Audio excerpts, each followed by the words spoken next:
Hey, Jay. What up, homie? Tell me something. Those little baby hens on the thumbnail. Tell me, adorable or creepy as fuck? Definitely adorable. Yeah. Especially, I mean, they're adorable to me because they're doing like the sign of the horns. Yeah, totally. And so like I'm all with the metal baby hands. That should be the sequel. Metal baby hens. Yes, I agree. Nice. Hey, Yeah. hey, Hey. you are 300 subscribers away, Brian, from 80,000 subscribers. Can we get some subscriptions for this guy, please? Anyone listening? And if you don't feel like it, hit just go that- to AJ's channel and subscribe to him instead. He's better No, about doing stuff. no, I've got a long way to go before 80,000. You're really close. All right, man. Nice casual Friday show. I'm excited. Looking at all the cool cats in the chat. Way too many people are named Brian. I'm very uncomfortable with that. But it'll be fine. Doppelgangers. Too many doppelgangers. One is probably more than enough. What do you think, man? Should we start the show? Let's do this.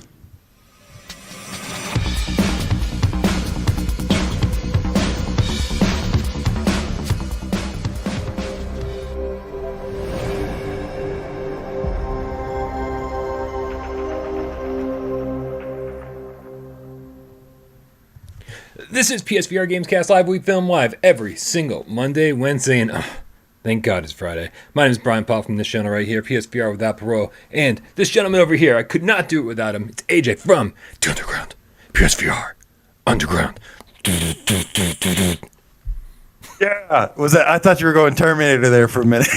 I love every time you introduce me, you have the Terminator theme playing. That would rock. I am so with that.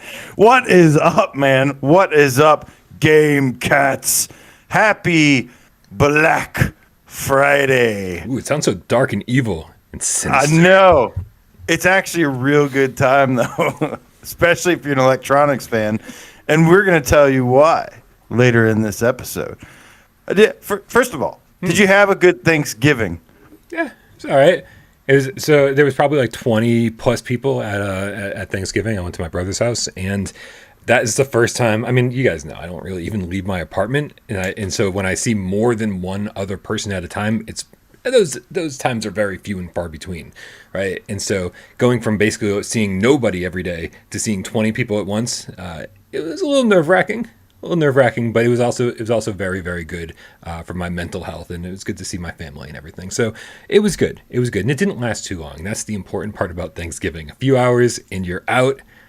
That's perfect, man. What about you, man? What'd you do? Oh, it was great. You know, I didn't celebrate anything. I didn't do anything, and you know, I don't drink a lot, but I bought myself a 6-pack and I drank 5 of them. And then I watched some Forensic Files. Nice. I played some Dreams, some Baby Hands, which we're going to review today. And yeah, but it was good. I made up for it. I ordered some barbecue today and got some smoked turkey in there and some fixins. And yeah, overall, above average Thanksgiving. Cool. Well, I mean, so next year, let's do a trading places thing. Why don't you go do my family's thing, and I will sit at home and drink and watch Forensic Files? Because that sounds, that sounds I like don't know if I actually watched Forensic Files, but I was doing fuck all yesterday. That's for sure. Nice. Josh PSVR with the $5 tip says, question of the day: have you spent money to get a platinum in a game that you had no interest in? The answer for me is absolutely. If you guys remember the Trophy Horror Wars back on Podcast Beyond, PlayStation 3 days, all of the Podcast Beyond fans spent way too much time and money purchasing children's games that like were like, oh, Megamind and the Invincibles. Is that the name of the Pixar show or what, DreamWorks, whatever the fuck it was? Yeah, we all. I mean, I played Hannah Montana the movie, the game, shaking my DualShock 3. To get trophies. Yeah, man. So, and of course, you know, My Name is Mayo is an infamous one, but that's only $1. So yeah, I've definitely, I was part of the Trophy Horror Wars, big time. I'm still gonna buy Art Pulse at some point. It goes on sale for like $1. Art Pulse is a good one. And I've heard it's like a 20-minute platinum. So got yeah, that at one. some point I will end up doing that. I have a lot of platinum trophies, or a lot of trophies, I should say, that like I'm like a lot of games where I'm like 1 or 2 trophies away from getting the platinum that I need to go through and clear out. Which I'll do at some point too. Absolutely. The Fenner PSVR in the chat says, heard a lot of people got their hands on a PS5 today. Congrats. And then he does some clapping with baby hands. Yeah, congrats to everybody out there. And these things are slowly going to become easier and easier to find. So just keep your eyes peeled. You may even be able to get one before the holidays. Good job, everybody. Yeah, man. Got a little bit of housekeeping. Make sure you join our Discord. Link for that's in the description below. That's where these conversations happen 24/7. That's where I hang out all the time. If I'm ever not here in front of you doing this live, either here live on YouTube, or you can check it out on podcast services of your choice. We have this on Spotify and Apple Podcasts and a bunch of other streaming services. So if podcasts are your preferred way of consuming this kind of media, we get you covered. Also, make sure you hit us up on patreon.com/withoutparolegames. If you guys don't know, our goal right now is to get AJ hired before PSVR 2 comes out. And if you've seen some recent videos that don't know at all what they're talking about, it's coming sooner rather than later. So let's get those Patreon tiers met so we can hire AJ without parole. I'm sorry, patreon.com/withoutparolegames. AJ, but those aren't the A lot only of people fun, man. we want to thank, are they? No, Brian. We would like to thank those who support us in another way by changing their name to something Gamecat, something Gamecat related, or something Gamecat adjacent, as you and something Gamecat adjacent like to say. And this week, we have 2 new Gamecats to welcome to the Gamecat Dojo. Starting with Looper, the Gamecat. Hold on a second. Gamecat Dojo. There it is. I don't know where that transition went. That was pretty crazy. Looper, the Gamecat, first one. He's almost up on the screen. And, dude, he's been Looper, the Gamecat for a while, but never did the hashtag Gamecat. So if you fall into the same camp as him, you're like, oh, I changed my name forever ago, but, like, it's too late to get a shout out. No, it's not. Hashtag Gamecat in the comments below. We'll make sure we give you a shout out next week's show.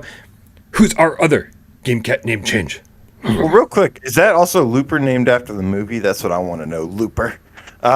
We've also got Ryan, Let's Go Sports Team, Gamecat. Bing. Hell yeah, man. Ryan and I used to do box VR together before I became super fat and super lazy. So I'll have to get back to that so I can be less super fat and less super lazy. I'm very excited to do some box VR stuff and work off these holiday pounds that I'm already accruing. Guys, if you don't know, Gamecats. Loyal following of PSVR without parole. And so if you want to show your dedication, show your loyalty without spending a single penny, just change your name on YouTube or Google. And then once it's official, put hashtag Gamecat in the comments of any of our videos. And we'll make sure we find you and track you down and give you a shout out next week's show. But moving on, AJ, we've got a lot of stuff to talk about today, don't we? We do. There were 2 games, surprise, 2 games that came out this week that we are going to sit down and review. There's it's Black Friday today, so we've got a couple deals that we just want to make you aware of. Hopefully you're seeing this in time. First, though, we're going to kick things off because Curious Tale of the Stolen Pets has gotten a permanent price drop to $9.99. Dude, so first and foremost, I think that was kind of the price it should have been at launch. Thank you. Kind of has that $10 price tag in mind. Yes. But it's fast travel games, and usually they're of decent quality. I shouldn't say that anymore because now they've got 3 games out the door, and 2 of them are decent quality, I think. But whatever. Yeah, man, this is a fun little game. I don't think it gets quite the love it deserves because it is sort of one of those things that feels more like an experience because it's over so quickly and because it's not like what you consider a full-fledged game. But I know that there's a lot of love for this game out there in the community. I know Josh PSVR is a fan of it. I'm a fan of it. It's just a different take on a VR puzzle game, and I think it's fun for the whole family, and you can get some time out of it too if you really want to spend the time going in there looking for all the collectibles. I really enjoyed this one. It's cute. Wish I could say the same. I liked things about it. I think it had a lot of charming qualities to it. But this one's just not for me. And I think Fast Travel Games has a tendency to kind of overcharge for their games a little bit. I think that's, I don't know. I think they need to just, from now on, just whatever they're thinking, just knock it down $5 or $10 and they'll probably get more sales out of it. Probably. But yeah, it's got some nice qualities. It's got some cute. I love how it has that Rudolph the red-nosed reindeer like claymation or I like that. stop motion animated puppet look to it, which is pretty cool. But overall, I was like, just not for me. Wasn't crazy about it. Sure, I understand that. Not everything's going to be for everyone, for sure, and especially something like this, where it's super cutesy and these miniature worlds and stuff. Yeah, I can totally see not everyone loving this. But I will say, though, on the topic of fast travel games, I'm excited, man, because next week they seem to be debuting whatever it is they're working on during the Upload VR showcase, which, of course, will be co-streaming. Jamie Feltham messaged me and said, hey, man, just want to let you know it's cool if you decide to do that. We encourage you to co-stream it. I was very nice when I responded to him, but in my head, I was like, we were going to fucking do it anyway.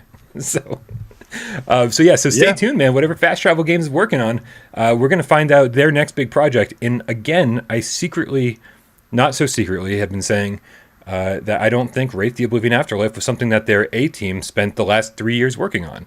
I think that was sort of another side project like Curious Tale of Stolen Pets.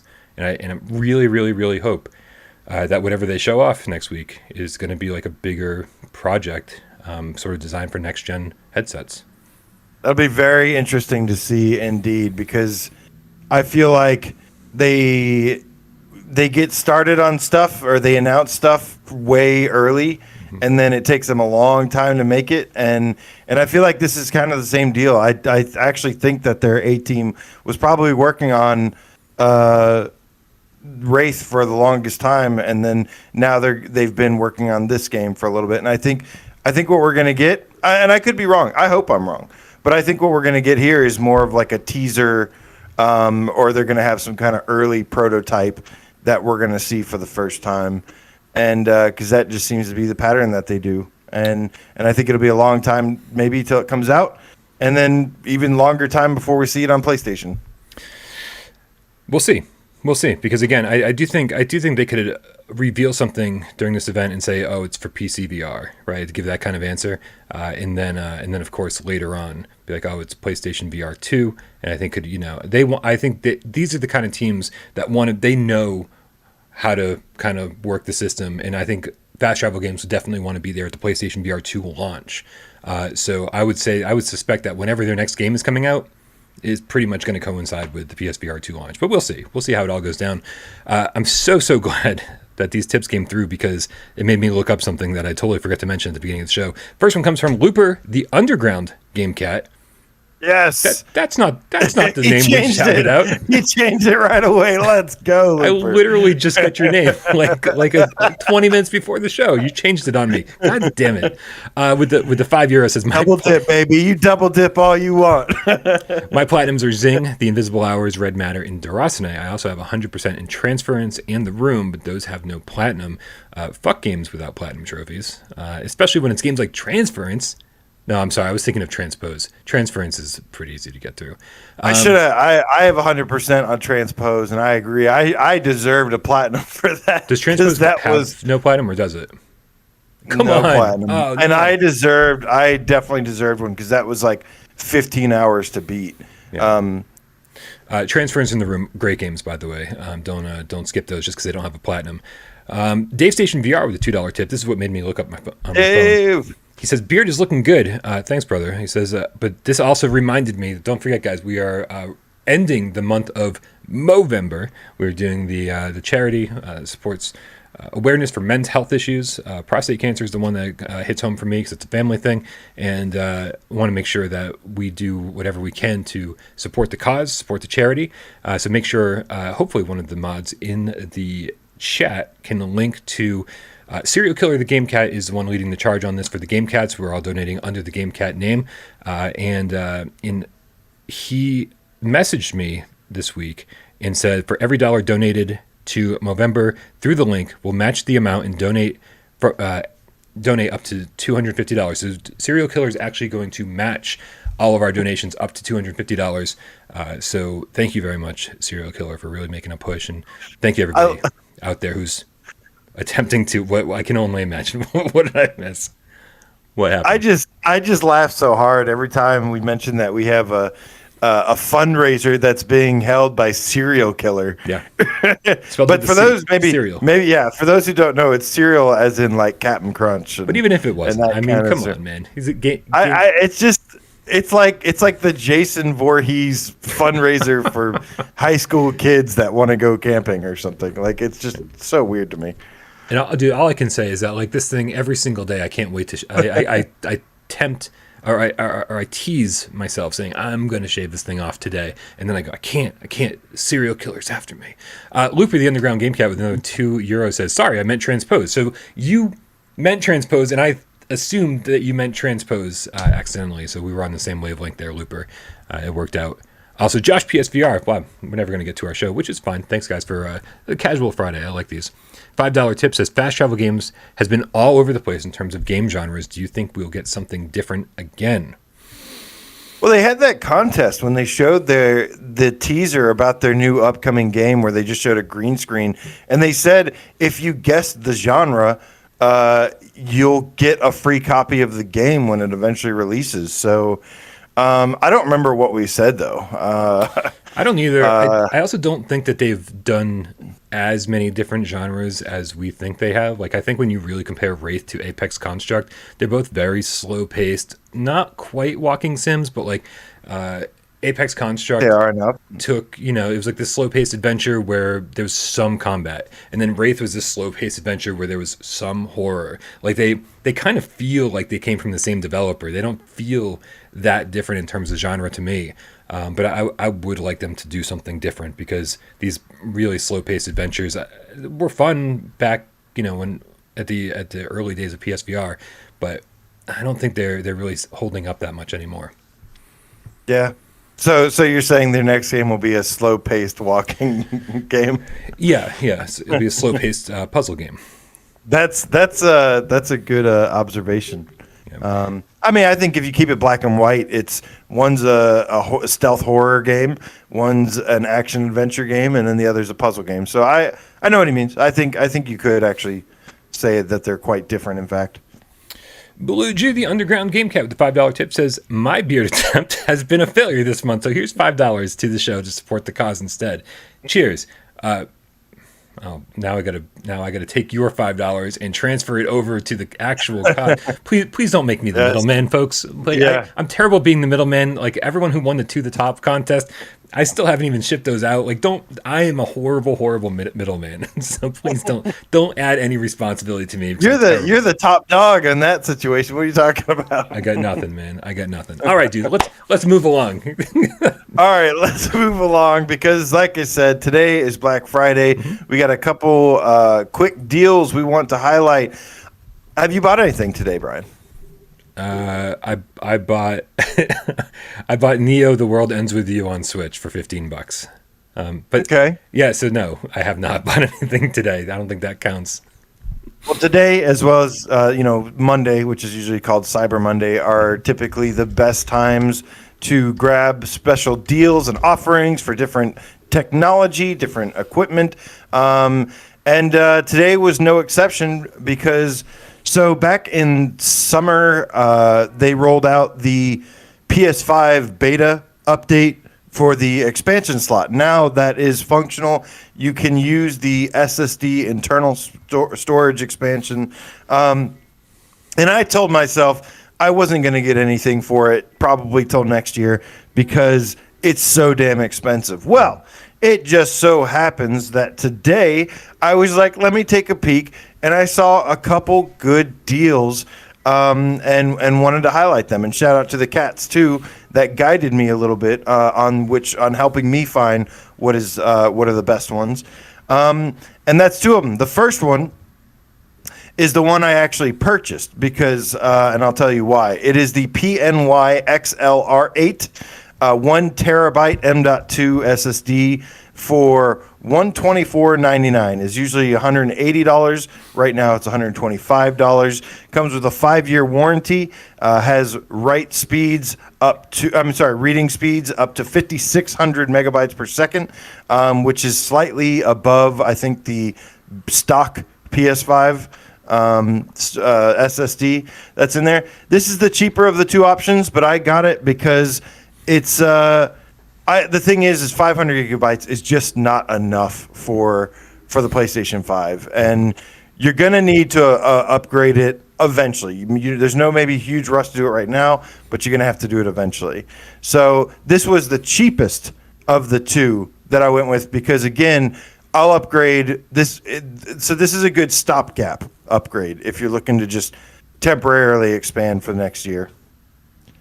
Nice. I'm taking advantage of this time with the images up on the screen to pick my nose because it's always really difficult to get through an hour without picking my nose on camera. The other one is the Mark Cerny suggested. He didn't really suggest it. He just said this is the one I'm going with, which, kind of is a suggestion. And that is the Western Digital Black 1 terabyte SN850 M.2 drive. And this is also 1 terabyte, like I said. And this one is a little bit more expensive at $164.99. But here's the thing, is that Western Digital is typically known. I've used Western Digital in the past. It is always like solid, reliable, and efficient. And usually is pretty low price. This is actually a huge discount. This is usually $229, and right now is $164 on. I may have gotten these pictures backwards. Oh, yeah. So yeah, these are the two highlights that I could say. You do need a heat sink as well. Make sure you get there's a little heat sink cage that you can get, and there's one by Easy DIY, like Easy Do It Yourself, and they have it for $12.99. And it's got the screws in it. It's got the cage that goes around the heatsink, goes around the SSD. And these two are the best recommendations that I can tell you right now. I think right now is the time to do it, unless you just want to hold off till next year, which is fine. But the thing is, for me, I want to actually maybe keep some of the PS5 games on my hard drive, and not have to delete them and only reinstall them when I want to play them. So it seemed like a good idea. Nice. I'm glad you tracked those down. I'm still holding off on buying any new hard drive for mine. I'm even throughout the PS4 generation, I was really good about just deleting games as I was done with them. I think unlike the traditional gamer, I'm kind of forced to play through to completion and then delete it and move on to the next one. So I don't have games sitting on my hard drive quite as frequently. I don't do a Saturday Night Live stream like you do. So I definitely don't need them like you do. So I'm going to hold off for a little bit and see how this all pans out. Shout out to Jay Meow, who was looking all over the place online today for some software for PlayStation VR Black Friday sales. And over on Best Buy, there's you can get Iron Man, Everybody's Golf VR, and Blood and Truth. All those are on Best Buy for $10 each. You can get Battlezone at Best Buy for $6.50. I think you do have to. I don't think that one's available. These are physical editions. Physical editions, absolutely. So if you're physical collectors and you've been kind of holding off, these are all good deals. Over on Amazon, Vader Immortal is $20, so it's $10 off. We got Five Nights at Freddy's Help Wanted for $15, which is an amazing deal. Especially when the Dreadbear DLC is on sale. That's the best edition ever. And then a weird price. It says it's a Black Friday deal. Arashi Castles is in $22.14. So it's a little bit of a deal. It's also we're figuring it's a weird price because it's the PEGI version. It's the European version. Should still play on your absolutely. I don't think it's region locked or anything. So. No, definitely not. But it is just one of those things where it's like it's coming from Perp specifically, and like they got to ship it overseas, so it's like they're probably taking a loss on it. That's a great deal for physical collectors. Finally, there's the Black Friday sale digital one on PSN, and the biggest highlights. I think the star of the show right now is Sniper Elite VR for $17.99. If you have an aim controller, that is an excellent deal, the best deal on there. But there's a couple other great ones like Resident Infinite for $8.99. And one of my favorites, Hitman 3 for $23.99. That is a steal for that. That's a AAA VR game, and excellent price. So overall, pretty good haul for the different games on sale right now. I saw people posting what they were picking up, and I saw lots of people taking advantage of these deals. Tetris Effect is also $15.99, which I think the lowest I've ever seen it. And then Skyrim for $20 if you want to ride some Dargans. It's a pretty good deal.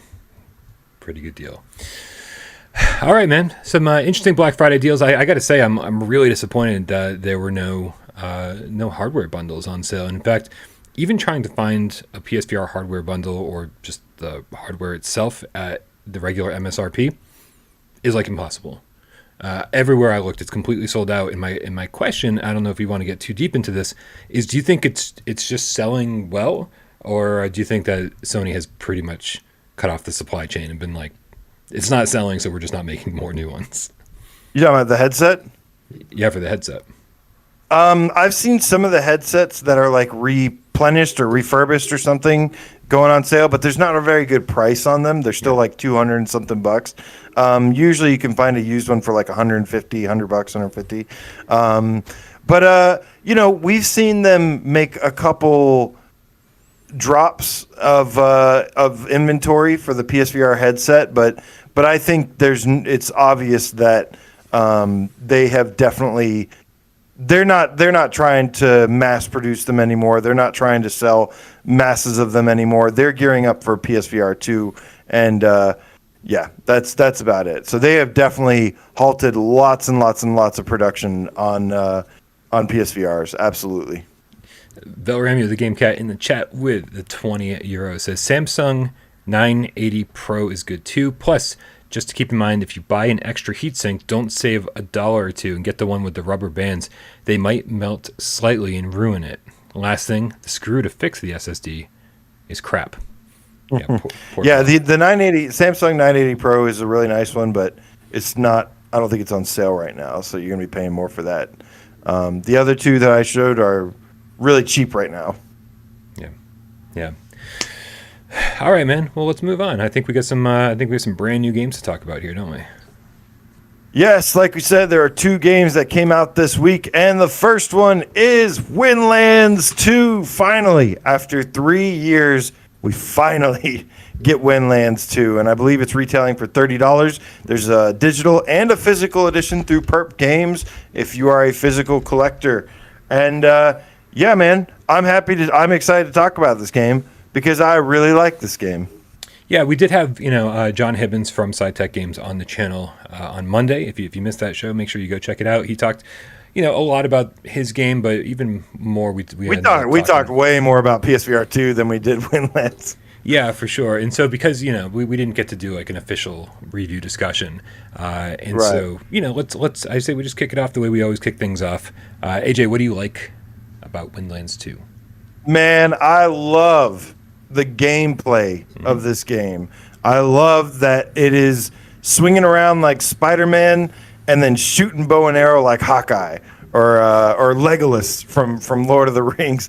You can do like trick shots. I mean, I was swinging around doing like 360s and then just lighting them up, shooting like 5-10 arrows before I hit the ground and annihilating everything in my path. And the gameplay and the swinging and the shooting with the bow, all of it is just so graceful, which is like a different direction than Windlands 1. Windlands 1, it was fun to swing around, but it was very clunky and like clumsy, like it was designed that way. Not like it was an accident, but it was like intentionally kind of slow and clunky, kind of like walking around like you were in the game Grow Home. For whoever played that. But yeah, the gameplay is on point, and that's the first thing that I absolutely love about this game. Yeah, it's funny because the platforming seems very forgiving. You can sort of hit the edge of a platform at waist level, and the game will just sort of boom, like kind of pull you up and say, "Oh no, you made the jump. Don't worry." But at the same time, like it's that doesn't make the platforming in this game any easier. You have to do a lot of web slinging or whatever, grappling around, and so frequently you'll see something, and then but just to get to it, it's not just like boom, boom, boom, boom, boom, here we go. It looks like a direct route, but it's not. Sometimes you got to like really build up momentum. Sometimes you got to find an alternate route and come at it from a different angle. Like really, really, really, the gameplay I think is great. But also, if you're not a fan of like exploration and you're not a fan of like sort of taking your time, if you're looking to like blast through this game from start to finish, like you're going to hit a few stumbling blocks because this game is really, I love exploration games and I love collectathons, and this game has so much to collect that if you want to get your money's worth out of this thing, you are going to spend like 4 times longer than I did in this game to go and collect everything, maybe longer. So there's a huge challenge here, and I do think that the challenge is going to end up being one of the things that we discuss here that we really like, and also maybe don't completely like. I always feel like the challenge in this game belongs in both categories. But so as far as the plus column goes, it's really challenging, and it's going to take some time. Before we even started this discussion, before the show even started, I saw that Dan Shiba in the chat said, "My God, Windlands 2 difficulty goes from 0 to 100 real quick," and he's absolutely correct. Yeah, these guys are fans of Dark Souls and games with a challenge. They don't like games that play themselves. Right. And that's my kind of people too, where it's like I don't want to just press one button and the game do everything for me. I like skill-based games, and this game makes you get good. You called it, I think you called it yourself, the Dark Souls of platformers. Yeah. And I think that's fair. You know, everything. Every mistake you make in this game, it's mostly your fault, and it's very challenging. But it takes a lot to learn it. But it's probably your fault if you mess up in this game or die or whatever. And you know, even if you do, the checkpoints are like all around. So like, even if you die, you don't get a game over. You just get to go right back into the action, and the pacing. The pacing is another thing I could say is really great about this game. This game has a lot of swinging, a lot of flying through the air, and then it has great pacing. I think when it mixes up these adventure challenges of shooting. You know, there's bow and arrow challenges where you have to shoot the spots on the door before the timer goes up. You have stuff where you have to collect things. There's these huge open areas, and you have to collect stuff in a certain, and then to progress. Or there's boss battles and enemy battles and all sorts of stuff. So I think the pacing and I think the pacing is like really excellent in this game. Yeah, I mean, I disagree with so much of what you just said, and I will save all those disagreements for when we talk about the things we don't like about this game. But I do think you nailed it when you talked about gameplay. And really, this game really starts to shine, and my enjoyment of it really started to shine once I kind of got a handle on how it all worked. If there's anybody out there that that wants to play this and complains about move controls, like this is the time to really, really pick up those move controllers and acclimate to them, because running with a button that's not the face button, running backwards with a different button, using not the move button. It is a face button, just not the move button. Right. So the move button is the one we're used to using, and it's a face button instead. And then using the move buttons instead to shoot out grappling hooks, and then you pulling the triggers to get your bow and arrow up and ready. There's a lot to remember here, and at first you might just stand still and go, "Oh, okay, I got this. I know all these buttons and I know how it all works." But then when you run and jump off of a cliff and you're like, "Oh, this one grapples. Oh, this one, when you're able to kind of grapple and then let go and launch yourself up in the air while you're still in the air, fire like 2 or 3 shots out at a boss, and then on your way back down, grapple to another grappling point, and kind of keep that momentum going. Stay off the ground, yeah. Right, because the thing is, it's like this game is so difficult, but also so forgiving. Like, so you will hit the ground, and the ground is frequently lava or quicksand or something that kills you immediately, or it's just so far down that there's just no way of getting back up, and it'll respawn you at the last checkpoint. So, and you have an infinite number of lives, and all of your friends that you play with have an infinite number of lives, and so you just and nothing resets. So if there's 4 of you going into a boss fight, I'm going to get back to my original point eventually, I promise. If there's 4 of you going into a boss fight, and you're all like, you're going in and you're doing the swing, but you're dying every 5 seconds, the progress you've made on that boss fight stays. That boss is persistent in the world, and you just keep respawning and keep coming back at him. It's just way more satisfying when you don't have to respawn every 5 seconds, and when you're able to like really get a handle on those controls, and you just feel like a badass. And I think that's where this game really, really shines. Yeah, it does. And this isn't a game that you look at or that I went in anticipating, oh, you're going to feel like a badass playing this. But then you get, and I think the button mapping is perfect. I think they did the best job they could do with the move controllers. The way I judge, at least the way that I myself kind of look at it, is that when I jump in and play every single time, am I going to have to really get reacclimated to the controls? And then once I'm acclimated to the controls, am I going to be pressing the wrong button constantly? And right. This one, I didn't find myself pressing the wrong button. Wherever my fingers wanted to go in the heat of the moment was the right button. And that's usually how I know, hey, this is very intuitive. And that's kind of how I judge it. And there's, it's been tough because developers have not had an official standardized movement scheme. And I think I was very pleased with this. I think the controls and button mapping in particular, were really, really well done. I think so too. I think they did a great job at porting this over. And of course, it does support the DualShock as well. And don't forget that Windlands 1 launched without move support, and it launched with DualShock 4 support, and so it's totally doable, and it works just fine. So but I really do think if you want the complete immersion, then the move controls are the way to go. You really do feel like you're reaching out and doing the whole swinging action. Did you play with the DualShock at all? I tested it just to make sure it worked, but I mean, like. No, I couldn't deliver any solid information on that. No, it's like playing a Spider-Man game and opting for the DualShock instead of the moves. Like that's right. Even though it supports the DualShock, that's great. I'm sure it's fine for a lot of people, but I would use that as like an emergency situation.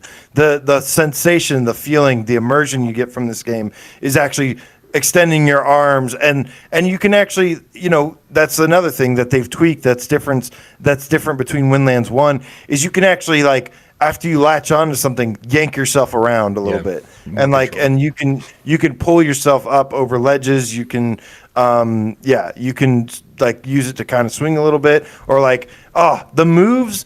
When I got really used to the controls in this game, it's all in my live stream too, is like when I was really starting to hit my stride, and flying through the air, flying around corners, and it just makes me realize how badass this game is pretty badass, but it makes me also realize how badass a Spider-Man game would be for this same reason. Oh yeah, absolutely. We had the Spider-Man experiences, and one of those felt pretty good swinging around the city, but there wasn't exactly a whole lot to do.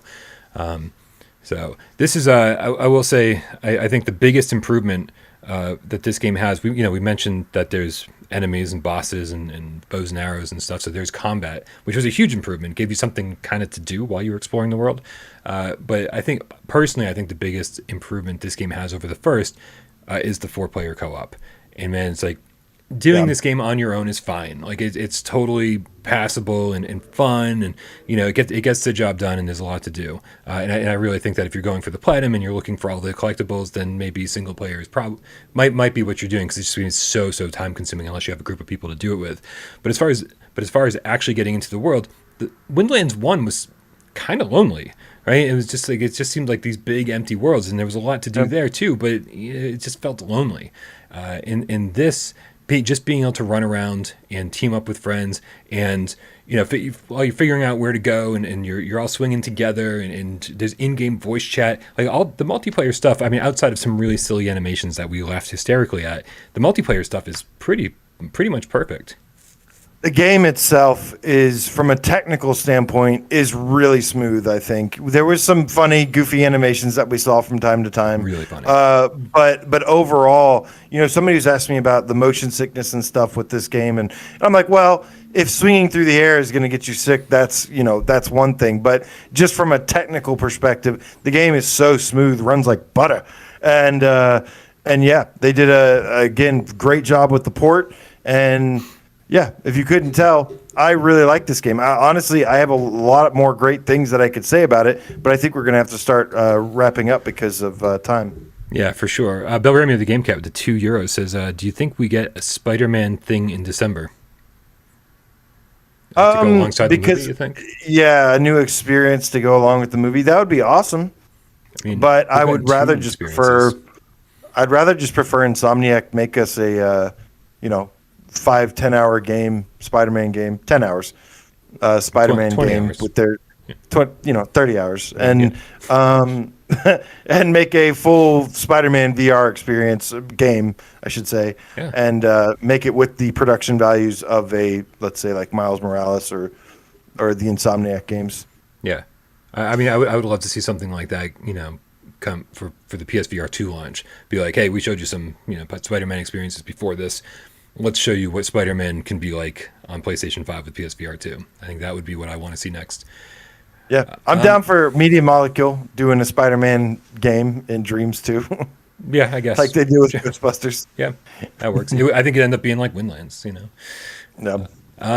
So there's a lot of things that we really, really like about Windlands 2, but kind of getting to the negative column, though. It's certainly feels like for a lot of the positive stuff, we end up coming up with some negative things too, and that means, for me personally, I experienced a really big issue with the jump button being really unreliable, which I thought was strange. I would just be like, okay, here we go. I'm running off the edge of a cliff, and I'm about to jump and then swing and do the whole thing, and I'm building up this momentum, and I hit the jump button and nothing, and I fall to my death. And I would say that happened a few times, user error, but it happened like maybe 1 out of every 3 times I was going to take a big jump. And sometimes I'd just stand in place and test it, and sometimes it just wouldn't work standing in place. So really? Oh yeah, there's an issue, man. There's an issue, and every single person I've talked to about it has had very, very similar experiences. I've reported it to SciTech, and got my fingers crossed that they can be like, oh yeah, no, we figured out what the problem is here. We'll make it more reliable every time. I experienced it a few times. It wasn't a big enough issue to really bother me, though. But there was a couple times, and I just thought maybe I was running so fast that I was getting some air, and then I was like actually lifting off the ground, so I wasn't able to jump off the ground. Mm-hmm. But yeah, overall, I didn't really experience it too much, but I did a couple times. Also in the chat, we got Nick Milo saying, I don't know, I've seen some little freezes occasionally when hitting checkpoints or getting trophies. Doesn't quite run like butter all the time. And I do agree with that. There are moments where it just freezes very, very infrequently, though. Like, I mean, not enough for me to even be concerned about. Talking to Delirium Drew, though, who was I didn't even notice it, though. Oh, I definitely did. When we were talking on voice chat last night, Delirium Drew mentioned that he was on the PlayStation 4 Pro. Now, I played this on PS5, and I got to test it on my Pro still. He said that the quote-unquote smooth turning had some frame rate issues on the Pro, which I was shocked about because I just assumed we were emulating the Pro version on PS5. Right. So there is something for me to check out there, too. He said it could potentially make some people motion sick if they're prone to that already.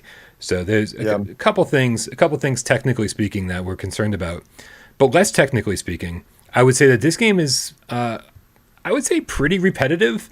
The environments all kind of look the same, even when you go from the jungle to the desert. It still kind of has like this same look to it, and especially when you're spending a lot of time in one particular area, like if you spend a lot of time in the jungle. I needed a map, man. I really needed a map. Like this place it's big, and all the areas in that area look the same, and there's no big set pieces or something where you can be like, oh, I'm over by the big giant skull, or I'm over by the waterfall, because there's like 100 waterfalls and they all look the same. And so it's kind of hard to say, hey, come over here, there's a collectible, or come, or this is the way to go. Make sure that, this set piece is on your right or whatever. It just all kind of looks the same. Would have loved the Saints and Sinners map or something to pull out and just be like, oh, I'm right here and I need to go that way. It just, for somebody like me who gets lost all the time, I was so lost all the time in this game. Yeah, there's the couple issues when you're playing in multiplayer. You can only teleport to the host, which is a great feature, but it would be better if you could teleport to anybody at any time. So like if you guys are stuck in an area, somebody gets through it. There are difficulty spikes a little bit throughout the game. I think actually the second level has the biggest difficulty spike where he was mentioning that it goes from 0 to 100. Yeah. It does get difficult really fast, but I don't think it actually stays that difficult or consistently is that difficult. There's a couple parts maybe that you get that you're like, how the hell am I supposed to do this? And then you get through it over time. And then, it doesn't seem as daunting, but it just seems like a lot they throw at you at first. But I will say the rest of the game, I don't think I really thought it was super difficult. Once you get acclimated to everything. Just before we move on to something else, I will say that there is a marker on screen. So I just saw all you are is Bryan in the chat. There is a waypoint on screen, and it gets really confusing on how to get to those waypoints sometimes, and especially if the first person hits that checkpoint, then it moves, and then you have no idea how to get to that checkpoint if you're way behind. Right, that was the problem that we ran into, is that when there's 4 people, if somebody hits the checkpoint and they get way far ahead, then it moves, and it makes it harder for the other people. Yeah. So... and then on top of it, if you die, if you die very frequently, the checkpoints are almost 100% of the time, the checkpoints start you off facing the wrong direction. And so, when you're going back on the way back, that's when you talked about the game when you talked about the game getting repetitive. Mm-hmm. I think that's I think the bad part about that stems from the backtracking that you do. Like they try to make it so you reuse the same level or you play it backwards, and it kind of works, but it also that's what leads to some of the problems, like the levels feeling a little repetitive, or or the starting backwards on the checkpoints, like facing the wrong way, because they never set it to, hey, when you're going the way back, it still shoots you as if you were going the way you came from. So the backtracking is definitely one of the weak spots of the game. Especially when you get through this ridiculously insane section that's like half impossible, and then you do the thing at the checkpoint that says, okay, now go back, and you're like, wait, you want me to go back the same way I just came? That was ridiculously impossible. Like, I mean, when I say some areas took me over 40 tries, that is no exaggeration. That is like 40 tries. And the only thing that kept me from throwing my headset across the room was the fact that we were all there together laughing and having a good time. And that's, again, another reason why I really, really think that you should be doing this in multiplayer. If you're a single player gamer, great. Get it if you're up for a really hefty challenge, but I think you're going to get so much more frustrated if you're not in multiplayer. Well, that's the thing about it too, is that the difficulty scales. So when I went back and played single player after, it was actually pretty easy because I just had to shoot like each enemy. There's like robot enemies in this, and they all have these like weak spots that are like a glass shield or something, and you can target those spots. When you have 4 people or whatever, you got to hit each one of those spots 4 times. And then when it's just single player, you only have to hit them once. So the difficulty scaling is better, I would say. It makes it better. But I agree that the best experience is definitely the multiplayer. I mean, that's what it's all about. You guys, so many people ask for co-op in every single freaking game, mm-hmm. and then a co-op game comes out, and if nobody plays this, I'm going to be like, why do you think nobody makes fucking co-op games anymore? because when there is one, y'all don't play it. And I'm not talking about the cats. I'm talking about the general public. Yeah, that asks for co-op in every game. As fun as Windlands 2 is, I still see this being a pretty niche title that's not going to be for everybody. So if people don't play it, then I'm not going to be totally shocked. et.2k9.now, et.2k9.now, et.2k9.now. With the $5 tips, I was loving Windlands 2 so far. Gotta say, it'd be pretty awesome if there was a hang glider unlockable at the end. Dude, I don't even know what to tell you. There was a point where I was like, are we about to get hang gliders? Like, this would be amazing. Yeah. I don't know if they just said the word glider during a cutscene or something. And I was like, are we going to get a glider? And it would have been so much more fun.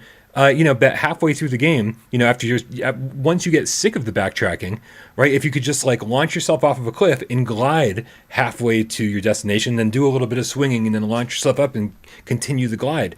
That would have been an amazing addition to this game, and really started mixing things up. It would be the Windlands 2 equivalent of a jetpack. Jetpacks in every game, guys. Come on, let's make it happen. So yeah, super fun though. And so let's go ahead and give our overall thoughts here and our score. I'll go first. Me personally, I loved this game. I was somebody that I beat to the top, and I think a lot of the people, I think it's a different style game. It's a completely different game. But I think the people that played through to the top and really, really loved it, despite the challenges, despite all the, maybe more basic looking graphics, although this game does look really pretty at times. I really thoroughly enjoyed this game. I loved playing co-op with you guys, with you and Guyson, fist bump to you, and MRI Gamer. I had an absolute blast. I've never laughed so hard in my life during some of those parts. So I think it's excellent for that. I love swinging through the air, being able to swing through the air and do 360s and light enemy robots up with bow and arrows just on the fly without touching the ground in like 5 minutes. Yeah. I think that speaks for the control scheme and the game design. So for me, I'm going to say I personally highly recommend this game, and I think I give it like an 8.5. Yeah, that's kind of where I'm at. I'm ever so slightly below where you're at. I think it's really great, despite the repetitive nature of it. I think it's getting through those really difficult parts was so rewarding, and being able to say, "Oh, I fucking did it," and making. There are points where you're like, if it's a 1 minute segment that you're trying to get through, you make it 20 seconds, and you make it 25 seconds into it, you make it 30 seconds into it with each passing try, and then you get to a point where you're like, I think I'm getting worse, and like you missed the first jump or you missed the first grappling point, and you're just like dead in the first 2 seconds, and you just have to like clear your head and like, okay, let's take our time and let's try this and be very cautious about it. And then you make it through, and you're like, oh, I feel great. Like I felt like I was getting better. Like you, me, Guyson, and MRI did this in 1 7-hour session. We didn't take a break at all, and just boom, beginning to end. And by the end, at the beginning, you were killing it. You were always in the lead, and by the end, I was always in the lead. And I was like, it felt like it took me the entire game to get to that Can I say point. something about that real quick? Yeah, I mean, I have this thing. Yeah, like I can kind of.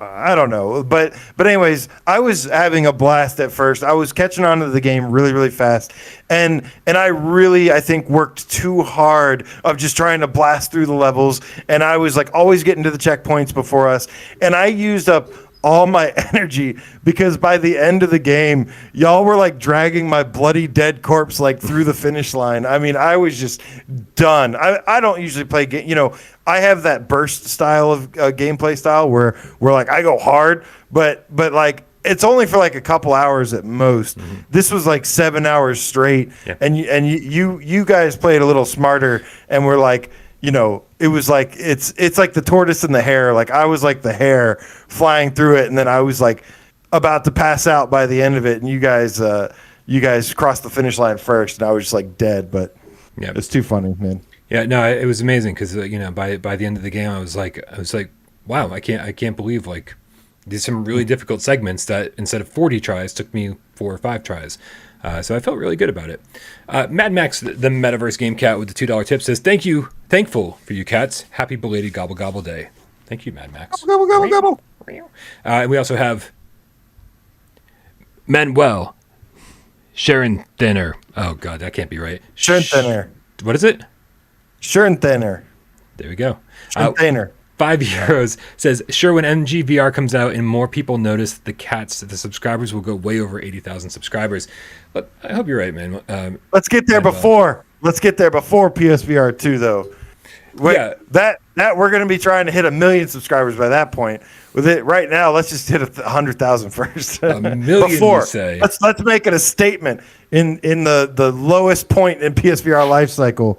Let's still breach 80,000-90,000. We can do this, cats. Yeah, I guess. Thank you very much, Manuel. We got dude, we got to move on, man. We got to talk about baby hands. Oh, this is okay. So hold on a second. Before, what was your final score? Like lower eights for Windlands 2? Yeah, like I mean, I'm just a little bit lower than you. Right now, I'm still polishing up my review and getting that out there. Should be tomorrow morning. Yeah. I had a crazy migraine today, guys. I really wanted to have a lot of work done this morning, and I just didn't get anything done all day. But yeah, I'm like, I'm low eights, so not quite. I'm like 8.3, 8.4, something along those lines. That's great. It's really great, and if they can just patch up a couple things, then we'll definitely be looking at like mid to higher eights. But baby hands.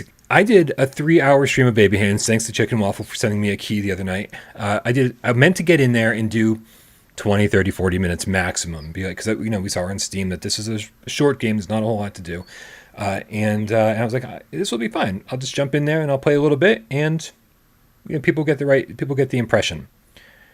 Over 3 hours later, I'm still playing baby hands. We're looking at the trophy list. I'm trying to go for the platinum. All the cats are out there helping. We had a developer in the chat trying to help me out, and like we're just all over the place, man. And it's a little rough. And when I say a little rough, I mean really rough. Yeah. But I thought there was so much to like about this, and I was shockingly enjoying pretty much every moment of those 3 hours. And again, I probably could spend another hour or so knocking out everything else to get the platinum. Belrami of the Gamecat with the €2 says, boo boo gaga, blah, blah, blah, blah, blah. Thank you so much. But AJ, that was not, I know we usually try to do all the positives first, but I just want to get this out there, man. Like, what was your experience with this? So I agree. Look, there's things to like about this game for sure, and this game was designed with some really cool ideas. This isn't the type of game that is like good dog, bad dog levels of bad to me. This game just isn't a piece of shit from top to bottom, and just should have never existed in the first place. I think this game mostly came out a little bit too late in the console life cycle, and but let's just I wanted to say some good things first about it, but fine. If you wanna unleash the beast, let's go.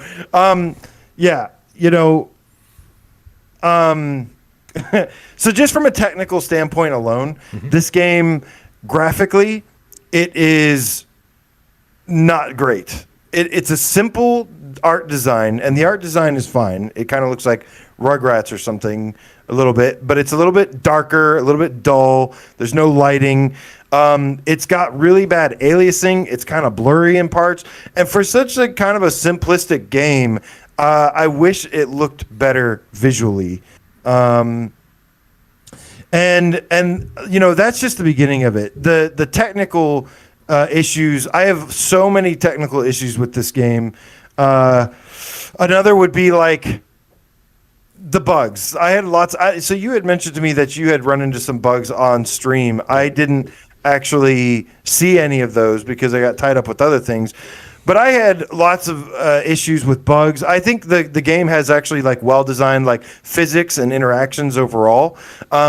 But I had some major issues with bugs where there's like an Atari controller, and like I'd pick it up and then I noticed there was Atari cartridges. So I set it down. I go back to go put in the Atari cartridge. I come back and the joystick's just gone.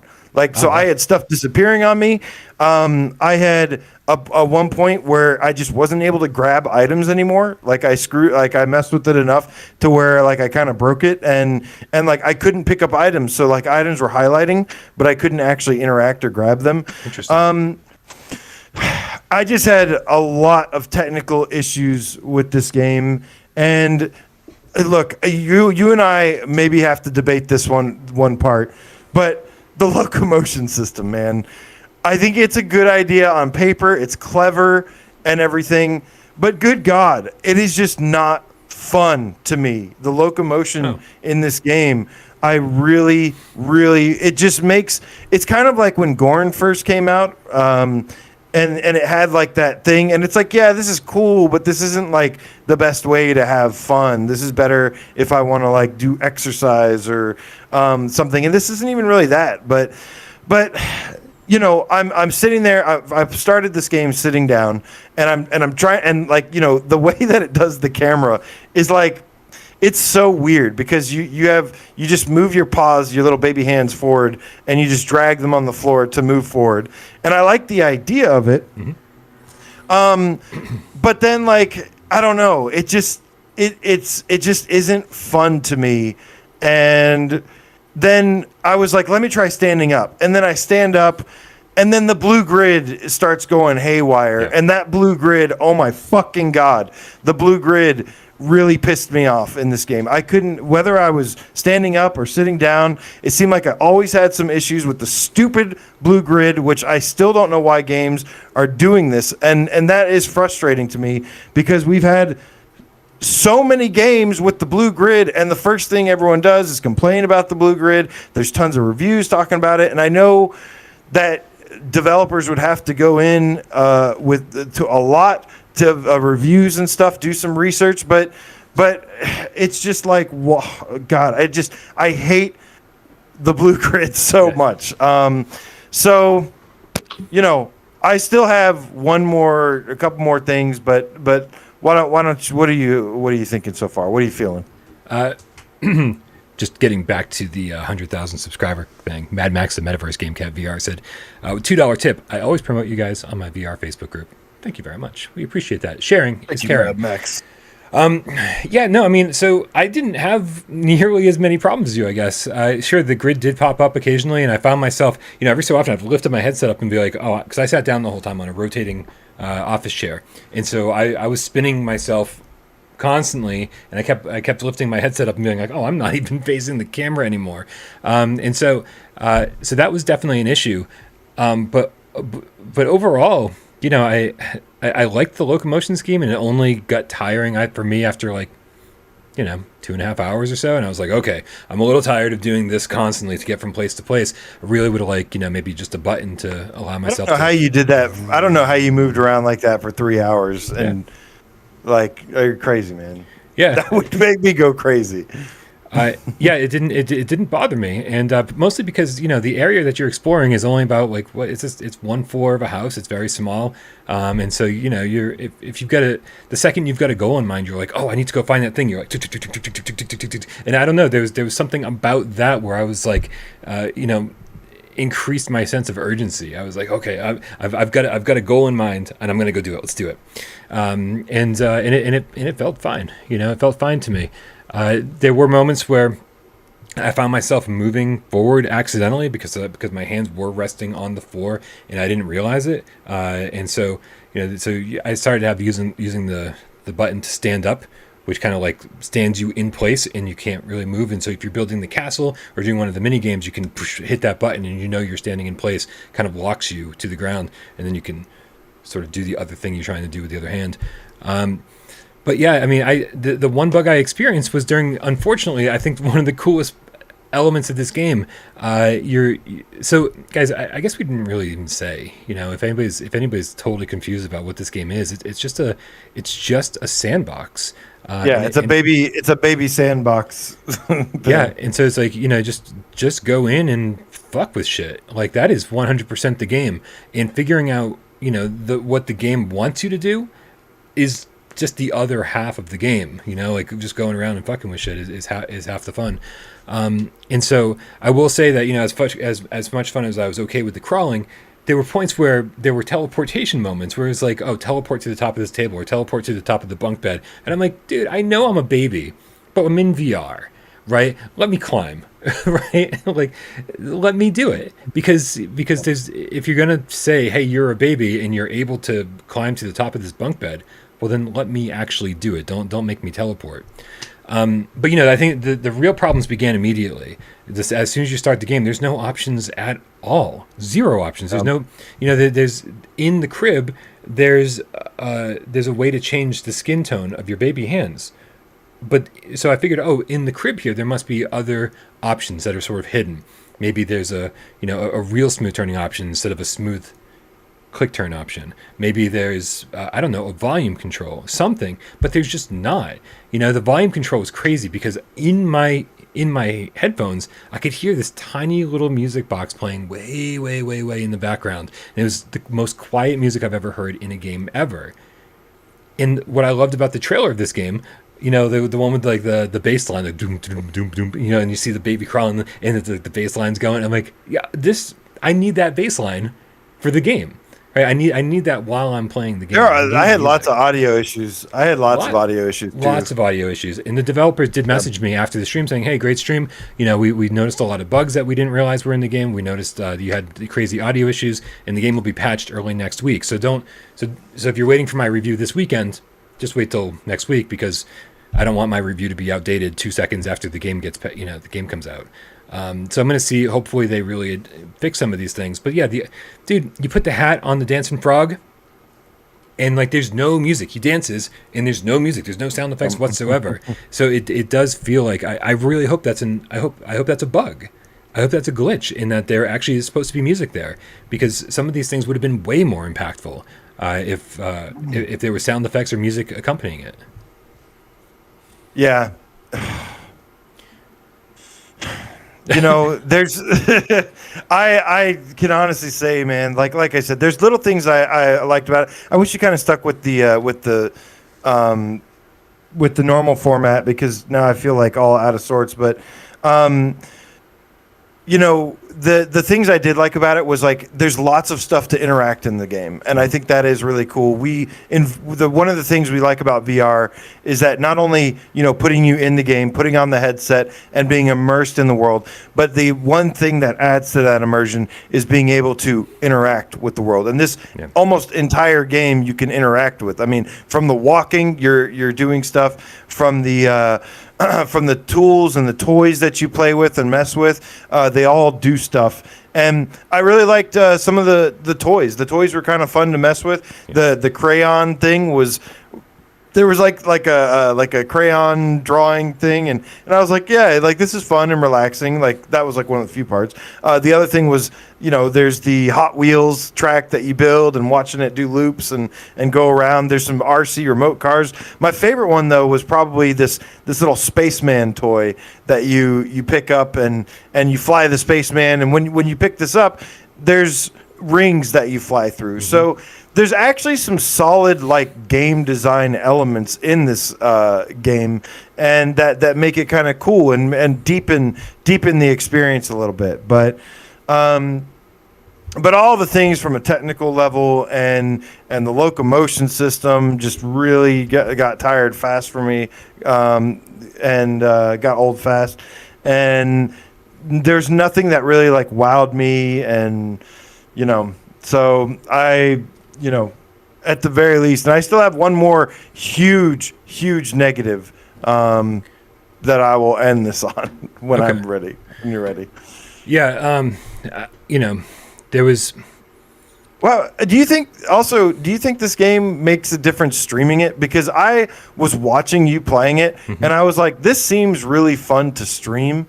But I kind of had a feeling that when I was going to play this, and I was playing it thinking, yeah, like this, I could see streaming this, showing it off, being fun.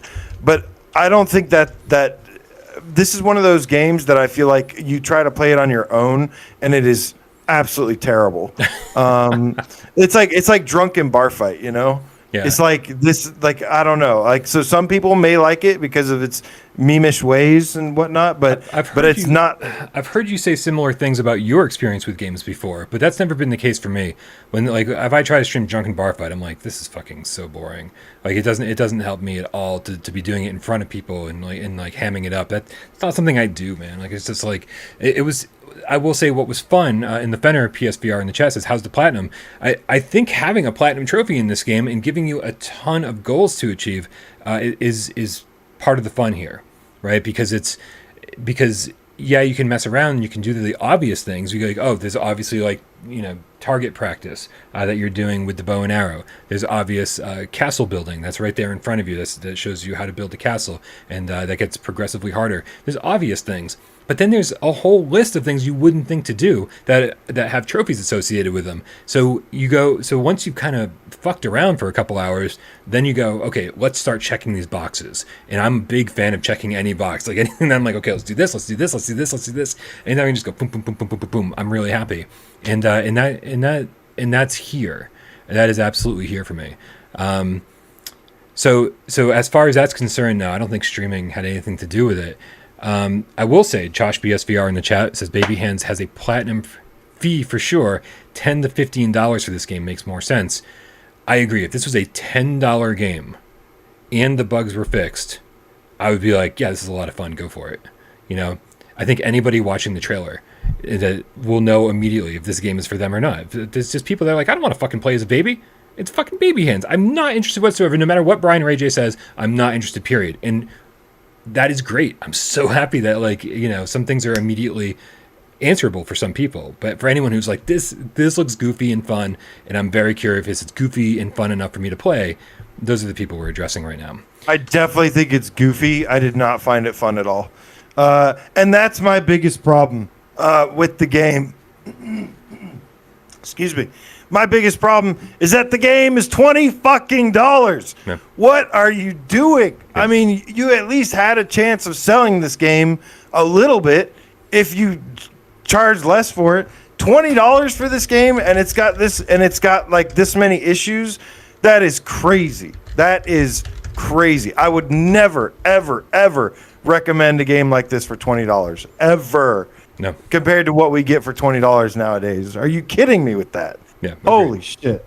Agreed. The price point is totally terrible. Total missed opportunity here for it to be an impulse purchase for somebody. This would be a perfect $10 impulse purchase, $7.99 impulse purchase, that kind of thing. Again, especially when they patch it up. Like, I can't wait to report back on this with an actual review next week because, again, music would have been helpful, making sure the sound effects weren't glitched, and even the astronaut minigame that you were talking about. It's so weird that some of the objects in the world seem like they're running at 15 frames a second, even if the game is running at a normal. So it's these little things. Visually, it doesn't look good. It does not look good to me visually. I mean, no. As far as visuals go, yeah, it's the anti-aliasing. There is no anti-aliasing, and I'm always fine with that. It's got a jaggy look to it. But if it's got a jaggy look to it, then the entire game should at least be running super smooth, and it didn't feel like it was. And and some of the bugs really ruined some of my experience too. Like there's a whole. My favorite thing in this game is when you pick up the Game Boy and you put in the Game Boy camera, and then you're going around with AR trying to find all the hidden Pokemon and shooting them. And then the last one glitched out, and I could never find it. So it was like, and the dev said, "Oh, just restart the game, and it'll be there. It'll respawn." See, I wanted to like that. I wanted to like that mini game. Yeah. And it looked cool when you were streaming it, but when I was playing it, it's a goddamn chore to walk around with that Game Boy in your hand or whatever that thing is. I don't know. Use both hands even when you're carrying something. Yeah, you can, but it's like sluggish or something. I don't know. It just didn't feel right. It felt like it wasn't smooth. Or maybe that's just the regular. Maybe that's just the regular locomotion system. I just really don't like. Yeah. At least they put a backup button on there, though. At least you can hit the move button and it jumps you back a little bit, but it's just not. It just doesn't feel good, and it's not fun. There you have it. So I enjoyed it. I'm fully aware that this game has a ton of problems, but I had fun. It definitely feels like a sale game to me, like a $10 sale game, and that's only again if they patch it. But I had a surprising amount of fun, and I'm definitely going to get the platinum. So it's one of those where I'm like, yeah, I don't know who the right person for this game is. I don't know who I'm actually recommending it to because the answer is kind of Nobody, even if I had fun with it, because you have to wait for the sale and the patches, and I don't know, man. So it's difficult. Scott Jesco, PSN, Harry Phil, the PSVR Gamecat for life with the £5 says, watching 7 hours when I get home from work. Future past, Scott Jesco. Can't wait. Got the weekend off, so I might get a chance to finish RE7 and then on to the rest of the backlog. Hell yeah, Scott Jesco. I can't wait to see what else you have planned for your backlog. And we got Bell Ramu, the Gamecat, with the €20 saying $20. Oh, because he's freaking out about the $20 price point for Bell. Baby Hands. Yeah, it's $20, man. This game should have been $10 max, and I don't think I'd recommend it. I think the most I could recommend for it is $5. Like, it's like the most I would recommend for this is like a couple dollars. I mean, a couple years ago, I'd want it to be like a $10 game at launch. A couple years ago, and it would. But no, it's got too many issues and it's rough. It's got too many rough edges. So I don't know what your overall score is. My score right now is 5 out of 10. I mean, my score right now is kind of 5 out of 10, and the price does come into play there. The bugs come into play there. The rough graphics come into play there. It all kind of comes into play. This isn't like a good dog, bad dog, vigilante rangers thing where it's just like everything about this is terrible. This does have some nice qualities to it. This was a game made by, somebody that, obviously thought it was a cool idea, and they had some good ideas that went into it. And I think that's fine. But the way it's executed and the way that it's priced, especially, hell no. No. Manuel with the €5 says, I changed my name to make it easier for you guys to say. Let's hope with NGVR we can forget to talk about locomotion. Manuel, that is the most white privilege thing I've ever seen on the face of the planet.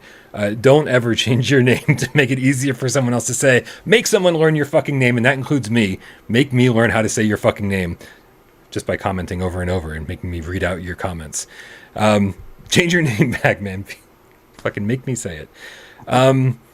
Dude, I think we might have a problem. What's that? This is supposed to be your 20 questions. Do you have a game picked out? I do have a game picked out. Oh, good, because some reason on my run of show it said it's my turn. And I'm like, that's not my turn. Yeah, no.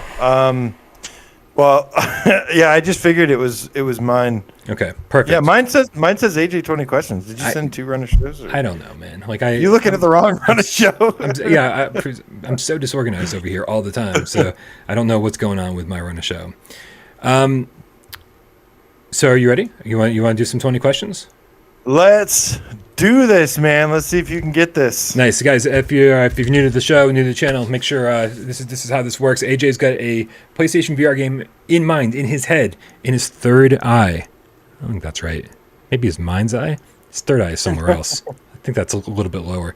We want to make sure we've got 20 questions, 20 yes or no questions to figure out what PSVR game he's thinking of. We also have 6 minutes on the clock. So give me some good, solid questions, guys, and give me solid recommendations as to which game this could possibly be. All you are, as Brian says, do you crawl around on the floor? No, that's not our first question. I love it, though. Here we go. Timer's started. You wanted it to be that so bad. Would you consider this a full-fledged game? Number one. Yes, I would consider it a full-fledged game, sure, yeah. All right. Has this studio made other PSVR games? They have made other PSVR games. Okay. We're off and running, guys. We're off and running. Is this played in the first-person perspective? Yes. Is the primary thing you're doing in this game shooting? Yes. Okay. So let's take a break here, guys. I've rattled out a bunch of questions. The primary thing you're doing in this first-person game is shooting, and the developers have made other PSVR games. Justin Cassidy, good question. Does it have multiplayer? It does have multiplayer. Wow, guys, we're killing it. We're really narrowing this thing down. Do you control any vehicles in this game? You do not control any vehicles in this game. No vehicles. Good. You're on question number 7. primary thing you're doing is shooting. The developers, just to clarify, when I say the people who made this game, it is developers, not the publishers who made other games, right? Just to clarify. Yes. All right, I just think making so, sure. yeah. Just making sure. You know, 'cause I see some people saying Arizona Sunshine in the chat, and I was like, well, Vertigo hasn't actually made anything else since then. Let's see. Let's figure out what we're shooting in this game. Okay. I see what you mean now. Okay. Yeah, I mean, because they publish like traffic jams and stuff, but Yeah. Okay. there's multiplayer in this. Is it? Let's figure this out. Is it co-op multiplayer? Yes. Yes, it's co-op. All right, guys. There's not a whole lot of co-op multiplayer PSVR games. Oh, I like Braxbro saying Star Trek Bridge Crew, but the primary thing you're doing is not shooting at all in that game. You're more communication. Aren't you though? No, Aren't you? not even close. It's like one of the few things is one of the things you do. I'm gonna start pouring in the misdirection now. Yeah, no, definitely not. And let's see. Let's think about other Ubisoft games. Eagle Flight, very seldom shooting. Space Junkies. There's okay. Is there a campaign in this game? There is a campaign in this game. All right, that takes care of a little bit here. Does it? How many questions we up to? 1, 2, 3, 4, 5, 6, 7, 8. You're on question number 9. Is this made by Archaeact? It is not made by Archaeact. There goes evasion, guys. Sorry.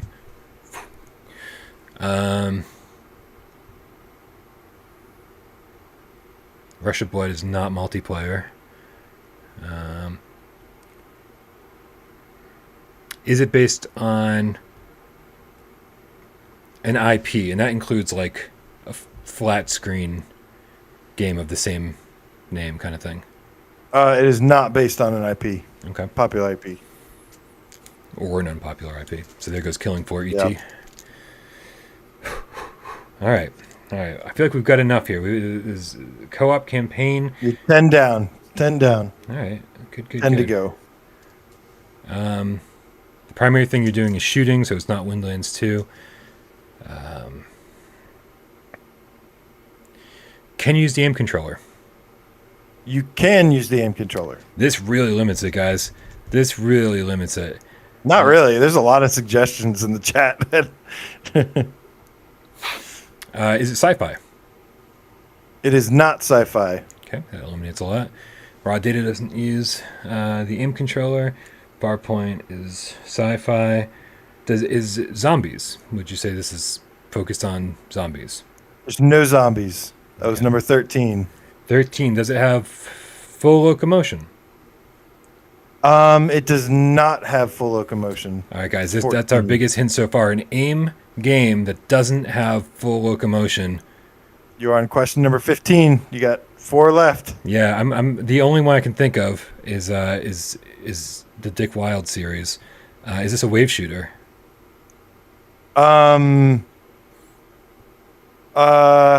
Is this a sequel to a wave shooter? No. Okay. Yeah.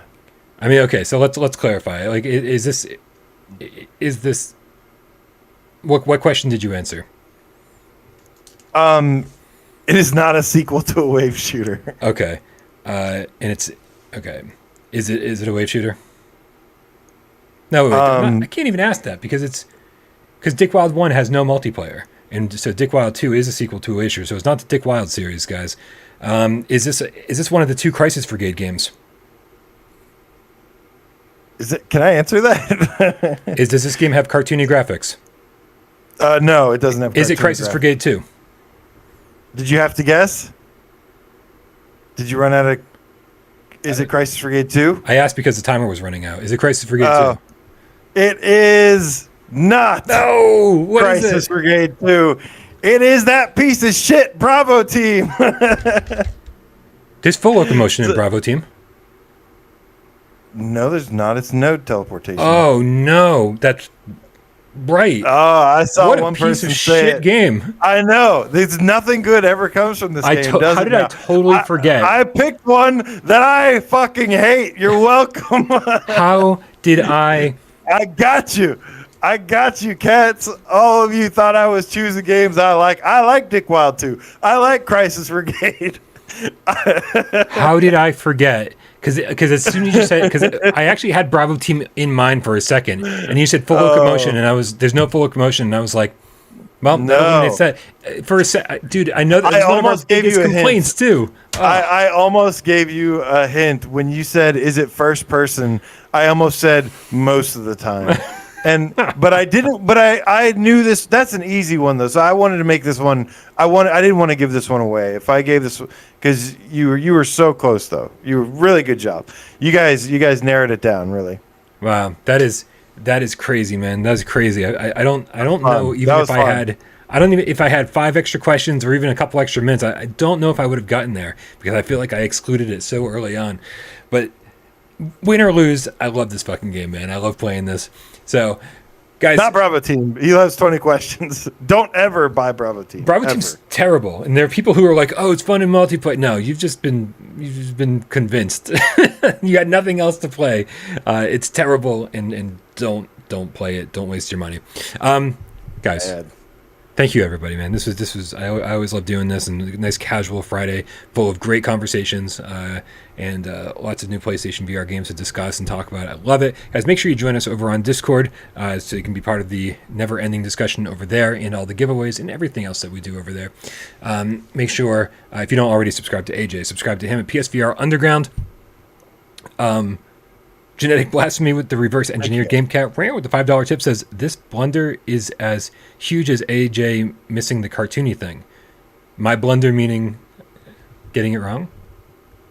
I think I don't know what that means. I don't know. I'm kind of lost. But thank you for the tip. Appreciate you. Team. Thank you to everybody who helps out the channel. Guys, J Meow, Miles Dyer, all the mods, man. The mods are fucking insanely amazing. Sci-Fi Gamecat Henry, who does all the timestamps. We love you so very much. Thank you to everybody who donated during the show. Patreon.com/withoutparolegames. And everybody who commented, helped us out during 20 questions. And of course, all of you who sat back, watched the show, and didn't say a goddamn word. We love you just as much. AJ, can I cue the cat? Cue the cat, Brian, because I want to say happy Black Friday and have a great, wonderful weekend, all of you. It was Bob Zarkoff, the Underground Gamecat, that got the Bravo team. He got it right. Congrats, man. Time to play with Gamecats. We need to reinstall. Is it crappy getting into the questions? Mark Pringles Leaf, thank you so much, man. Josh PSVR, you have a great weekend as well. Secrets of, cheers to you, homie. Genetic Blasphemy, the reverse engineered Gamecat. John Savino says, I need a house. Also asked if things go sideways, if they can live with you. Me? Yeah. No.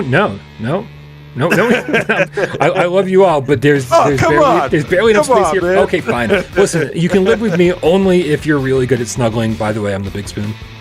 So you can all come over as long as you're all a bunch of little spoons. Ben L of the Gamecat Army says, well, it's time to go play Windlands 2. Hell yeah. Or he says Winelands 2. Which I'm wondering, I wonder if that was on purpose or an accident, because it makes sense. Justin Cassidy, love to all of you as well. Blue Chew, the Underground Gamecat Elite Name Squad in the house. Roy Schwartz, good night, fella. Zombie 5150 says paper delivery game. We actually did that one not too long ago. The Triangulator, good to see you, homie. Nick the Gamecat, how? Later to you, LC2552 beats. The musical Gamecat, oh yeah. Ian Stanbridge, I certainly wasn't thinking Bravo when I finished playing Bravo Team.